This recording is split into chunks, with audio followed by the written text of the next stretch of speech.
Go.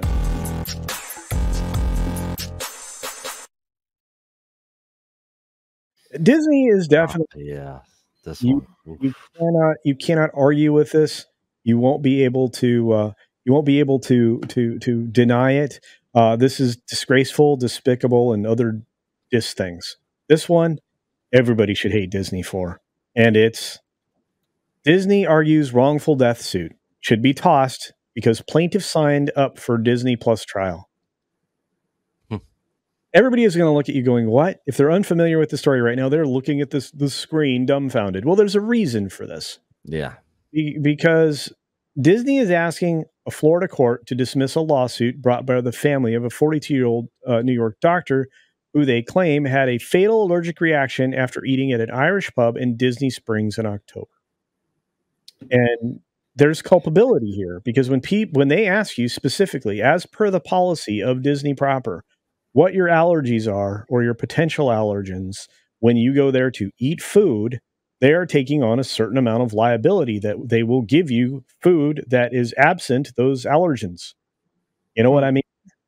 Well, according to the Associated Press, as published by Hollywood Reporter, does signing up for Disney's popular streaming service mean you've agreed to never sue the entertainment giant over anything forever? Well, that's what Disney is arguing in a wrongful death lawsuit involving a 42-year-old New York doctor whose family claims had a fatal allergic reaction after eating at the Irish pub in Disney Springs in October. That Irish pub, by the way, is well known to everybody, let me tell you.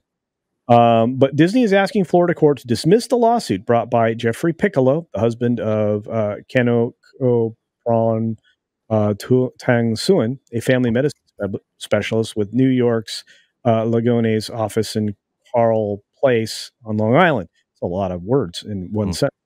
You guys notice that these are one sentences and not paragraphs, that they forgot the idea of paragraphs? Yeah. So the company argues Piccolo had agreed to settle any lawsuits against Disney out of court through the arbitration process when he signed up for a 1-month trial of Disney Plus in 2019 and acknowledged this will not possibly stand. Not possibly. The terms of use, I hate when it does that. The terms of use which were provided with the subscriber agreement, including a binding arbitration clause, the company wrote in its motion.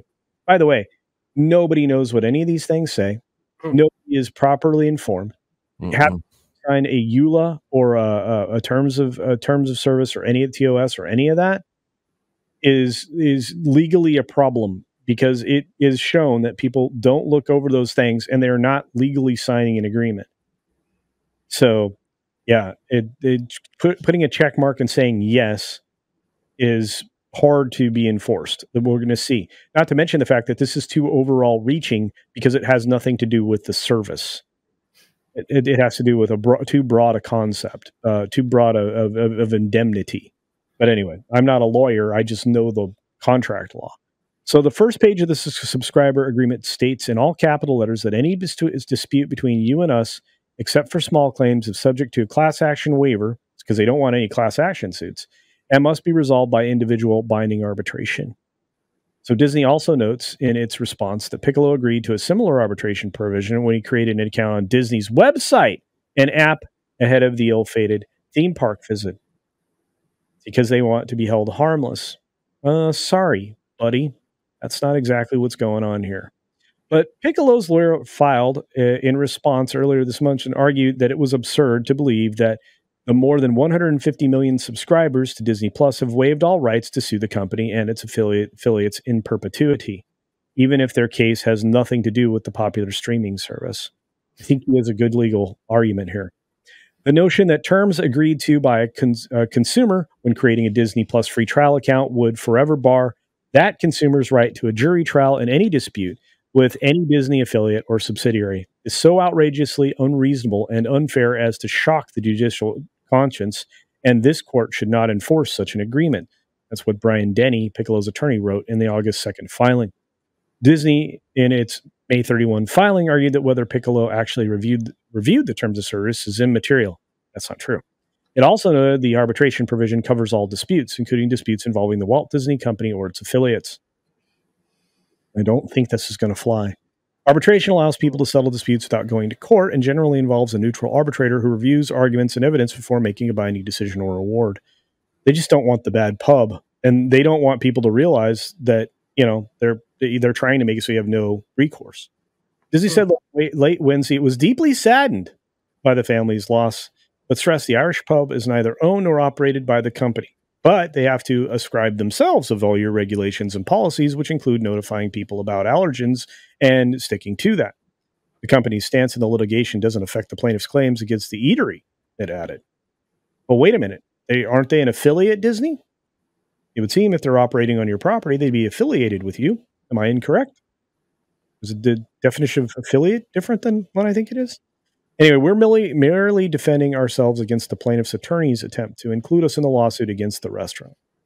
Raglan Road, which is the name of the pub, is a Disney eatery in Disney Springs where Tang Swan dined. Didn't respond to email seeking comment on Wednesday, but nor should they. That's a bad legal thing to do. So the lawsuit was filed in February and claims that he, his wife, and his mother decided to eat at Raglan Road on October 5 because it was billed on Disney's website as having allergen-free food. Billed on Disney's website. So it goes on, but the waiter guaranteed the food was allergen-free, even though some of the items were not served with allergen-free flags. About 45 minutes after finishing dinner, Tang Swan had difficulty breathing while out shopping, collapsed, eventually died at the hospital, despite self-administering an EpiPen during the allergic reaction. Wow. I hope it wasn't out of date. Medical examiner's investigation determined she later died as a result of anaphylaxis due to elevated levels of dairy and nut in her system. So he's seeking more than $50,000 in his lawsuit, which is probably why we're hearing about it now. Gentlemen, who's wrong there? Disney. So you go, Nick. I was just going to say Disney's insane. This guy was asking for $50,000. It's $50,000 or more because that doesn't include damages. Okay, all right. Yeah. Because $50,000 is not jack squat to them. But I hope this guy wins. I hope he ends up getting $50 million from them. I mean, his wife is dead. Yeah, she's never coming back. Yeah, and she was a doctor, so again. Yeah, and they probably lived pretty well. You know what I mean? Yeah. And just because he got a 1 free month of Disney Plus, sorry, that that's even trade. Your wife for the free month of Disney Plus, so we're all good here. Nothing to see. Go on about your business. I hope this guy just rakes it in and they lose this lawsuit big time. So we got this one going on. We got the Gina Carano one going on. The other lady, the writer for The Acolyte, I haven't heard anything on that case, but as far as I know, it's still going on because she's suing them as well. They got so many lawsuits, and keep them coming, guys. Just keep them coming. Disney's just getting destroyed left and right. I love it. I'm sitting back with my popcorn, watching them burn it all to the ground. Yeah, I think is this in Florida then? Is it?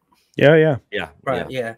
So hopefully, from my knowledge, Florida courts can sometimes, they're fairly just. Hopefully, so and the state of Florida has got some previous with Disney, so hopefully this guy will see some justice. It's absolutely sort of insane. The logical conclusion of this is that if you signed a Disney Plus contract, you then become like the chattel of the Disney Corporation. Like you then become their personal property. They can do away with you as they please. They can throw you in an incinerator if they want, and you've got no legal recourse. Like, come on, get real. No. Get real. It's madness. Somebody buggered up here pretty badly, right? That this poor woman was given food that killed her. And to just say, no, you signed a Disney Plus thing which says you can't bring any sort of big lawsuit or any sort of what's the word you used it earlier, culture? A big lawsuit against them. Class action, yeah. Sorry, that's you can't bring some sort of class action. Well, it's just one more. It's one more tick in the column for Disney, showing them to be something approaching sort of evil, sort of almost a subhuman evilness, of just completely indifferent to sort of human beings and righteousness, justice. Yeah, they're I just want to add to what you're saying. They're trying to limit the scope of their exposure in a way that is clearly unjust. So you're correct 100%. I mean, the class action thing is they don't want to face what they're facing now internally. As Nick said, Bo, they're facing 14 lawsuits as it is, coming from the inside primarily. Yeah. Good. Yeah. They behave like they're sort of pitiless masters of the universe or something. Mm-hmm. And there's hubris to that, right? There's hubris to that. You can only do that for so long before sort of a natural justice kind of catches up with you. And it looks like it's happening. So again, fingers crossed. Yeah, I have a feeling, I have a very bad feeling that going forward, Disney is going to be deserving of all the scrutiny that they have now, plus maybe an element quite a bit stronger. Can I ask one question? Because Culture, when you first introduced this, you sort of hinted at that this restaurant, because I'm not from Florida or never actually been to Florida or Disneyland. Is it Disneyland or Disney World? I don't know. Disney World. It's in Florida. Disney World. Sorry. Okay, Disney World in Florida. You seem to suggest that like this particular pub it's famous. It's got a reputation already. It does. I don't know anything about that. What is that? It has a famous reputation, not an infamous reputation, although it tends to be rather loud at night. They have live music in there and lots of drinking. It's very much an Irish pub in spirit. It tries to carry off that what people's perception would be of a proper Irish pub, right? With just all kinds of cacophony within. And go ahead. It's funny, a real Irish pub. I've been to Ireland and Northern Ireland.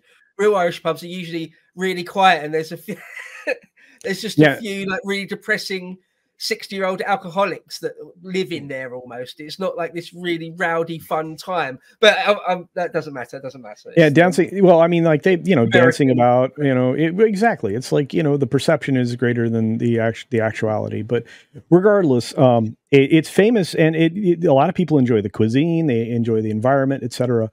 But again, it does get rambunctious in there, and even outside. They have outside music as well. Sometimes music coming at you from all directions. But so believe it or not, it's one of those places that most tourists will go as part of their adventure.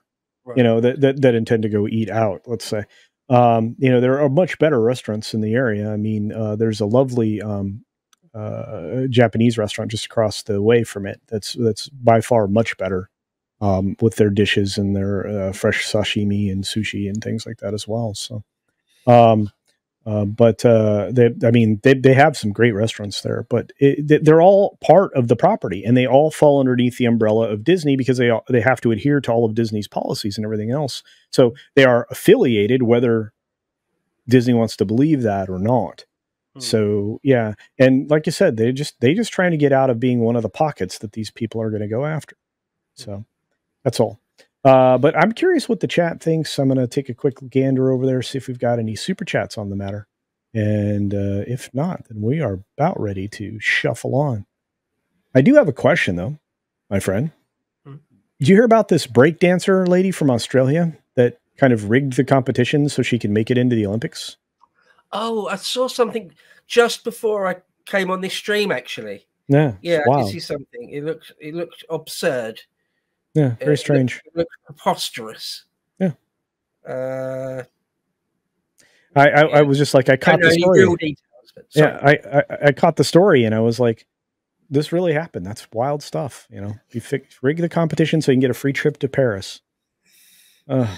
shutting out a bunch of people. I guess it's quite the scandal. Anyway, this is not the proper place to cover, but I just thought it fascinating. Anyway, we're gonna shameless, aren't they? Absolutely shameless, disgusting. So let's shuffle on. By the way, that 50